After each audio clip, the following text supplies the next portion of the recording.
Then we have yung iyong hada. So ito naman, gagamitin mo when you're talking about transportation, facilities, o kaya public services. Examples? So yung ginagamit mo is yung transportation, no?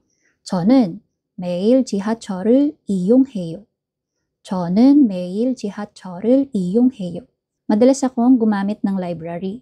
도서관을 자주 이용해요.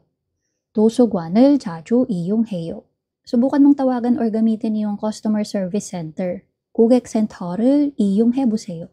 고객센터를 이용해보세요. And yung last natin is yung 활용하다. Ibig sabihin yan, to use effectively or to make good use of something. And yung something na yon, usually, time, data, skills, o kaya opportunity. Examples, dapat mong gamitin ng mahusay yung oras mo.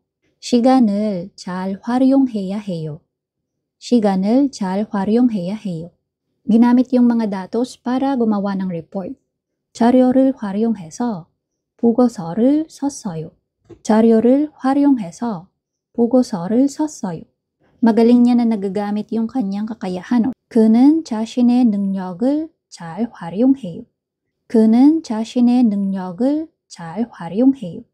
So again, ayan po yung 4 na klase ng mga salita na ginagamit ng mga Koreans para sa verb na use or gamitin sa Tagalog.